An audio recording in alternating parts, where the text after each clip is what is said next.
Hello and welcome to the Craft Beer Corner. For today's beer review, we are jumping into a beer from Heathen Brewing Company.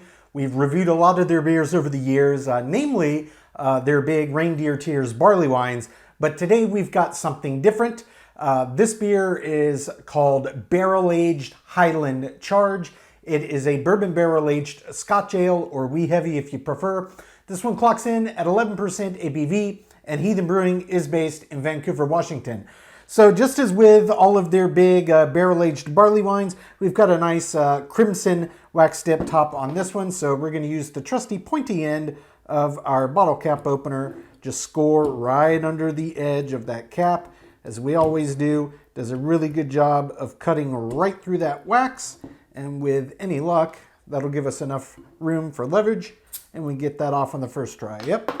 Just going to clean the lip a bit so we don't have wax dropping down. Looks good.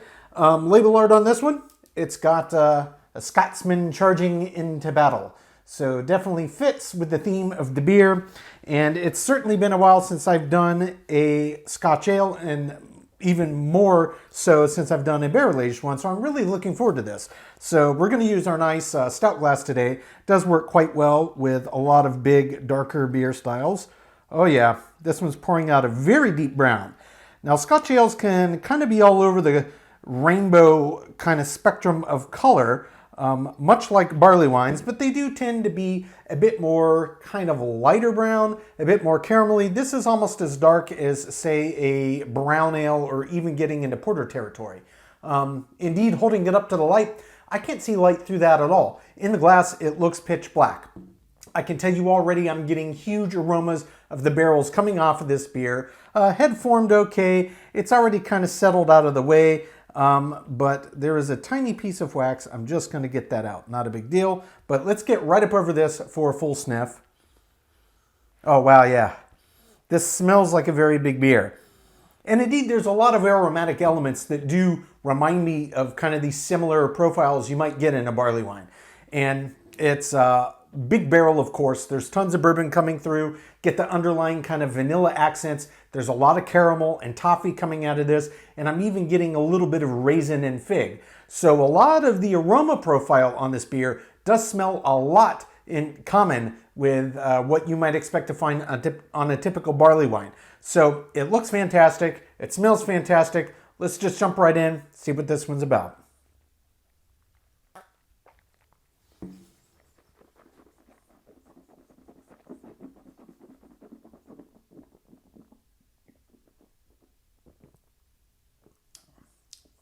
Oh, yeah. Oh, that is quite a big beer. Quite a big beer. I would expect nothing less from Heathen. All of their big high ABV beers I've had have been very big and bold and in your face. So, this one is a very nice surprise. And the aroma profile does smell a lot like a barley wine. And indeed, there are some common traits between barley wines and Scotch ales, but this is distinctly its own animal, and after having had many, many different years' releases of their Reindeer Tears barley wine, I can say this is not just a repackaged version of that. It's its own thing. So the first thing I want to talk about is the body and the mouthfeel.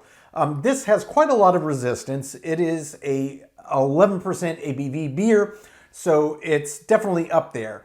And you would expect it to have resistance. Indeed, this one does. It almost feels chewy as you move it around the mouth, around the palate. It's got this thick, viscous nature to it. In terms of the body, it's not quite as weighty as I expected. I would say it's medium heavy, kinda, but it's much more on the medium side of medium heavy. I almost expected very high-end medium heavy to heavy for a big 11% Scotch ale, but this one's not oppressively heavy. So take that for what it's worth. I'm not saying it's a negative or positive. For the ABV range, it's maybe a slight detour from the norm, but it fits well, and it's got a thicker, more viscous mouthfeel to kind of make up for it. So it does indeed feel like a big beer. In terms of flavor profile, the very first thing that I got was big, big, big immediate bourbon. And it was almost a caramelly, toffee, vanilla-driven kind of bourbon backbone to it. So yeah, you can taste distinctly bourbon and that spirit backbone, but it had all these other underlying flavor elements coming out of it. And it easily could be a combination of aspects from either the malt bill that they used itself or from the bourbon barrel from the aging process. Either way, it was really, really nice. Normally you tend to get a bit more spirit forward, jump into the beer side when you've got the barrel aging process in the background, but in this one it's very much driven by those kind of richer flavors. So toffee, caramel, ribbons of that. And indeed, it did share a lot of traits that you would find in a barley wine, but this has a distinctly separate malt bill characteristic that does bring it right back in. And oh yeah, not a barley wine, it's a Scotch ale. So a lot to pick apart. We're gonna jump back in for a second sip. I'm gonna let everything re-intensify, make sure I didn't miss anything. Then we're gonna talk about the balance and the finish.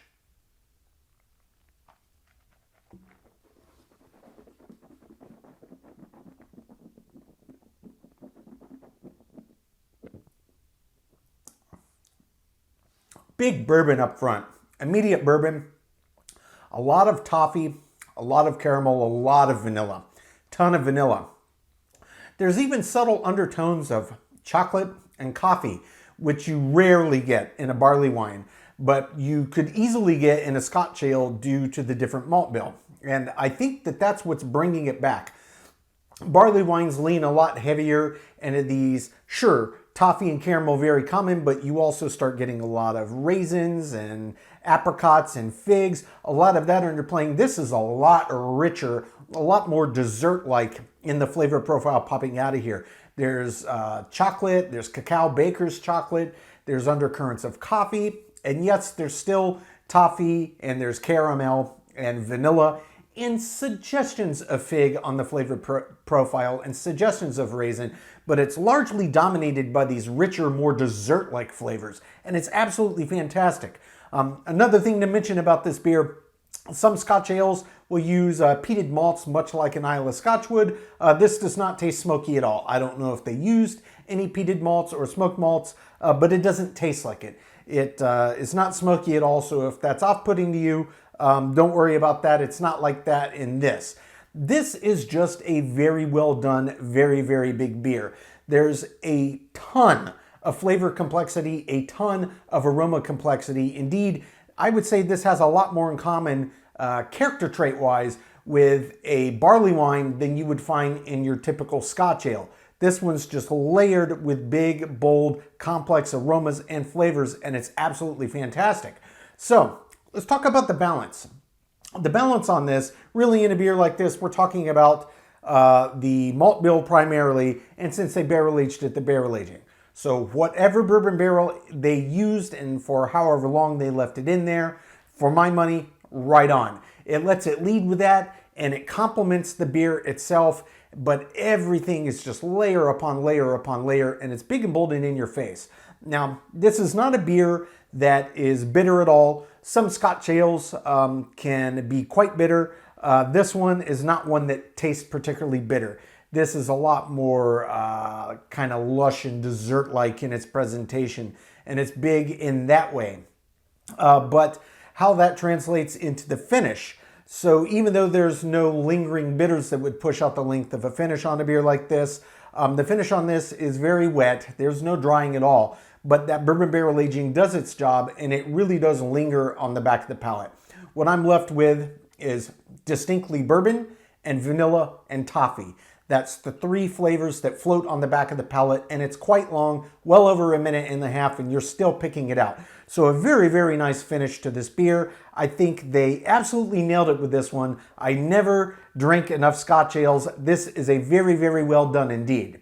I'm going to take my time, sip on this one, come up my scores. When we come back, we will get this beer ranked from top to bottom.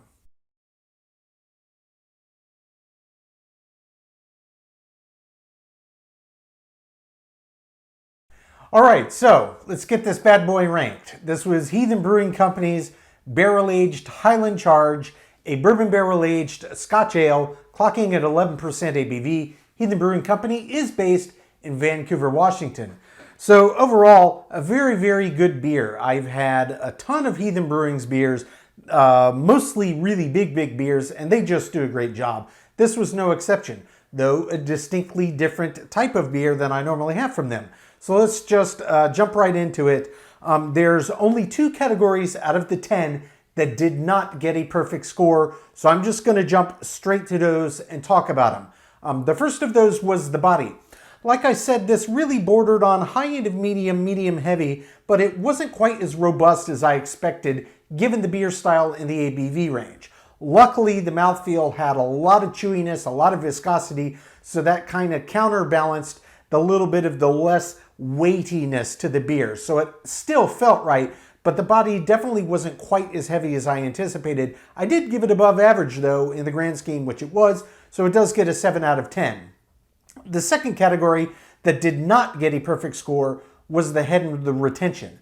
This actually formed a pretty nice head up front, but Scotch ales, kind of like porters and some barley wines and pretty much all sours, they tend to be extremely active in terms of effervescence, and what that's going to do is just rush up and collapse that head. Now, if this was getting pulled off of a nice bar draft system, of course it would be a different story, but from the bottle, that's just the way that it goes. I didn't want to beat it up too much. It is what it is, but I did say the low end of average, the head and retention, gets a 4 out of 10.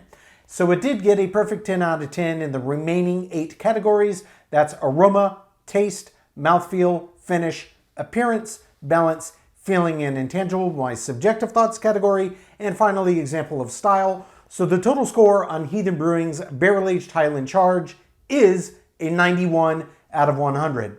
Guys, another very, very good beer here. I have had great luck from Tavour and also from Craft Shack as of late, getting really, really high quality beers. I tell you, as a craft beer fan, it's about the best time in the history of the world to be a craft beer fan because it's really, really difficult to get a truly bad beer.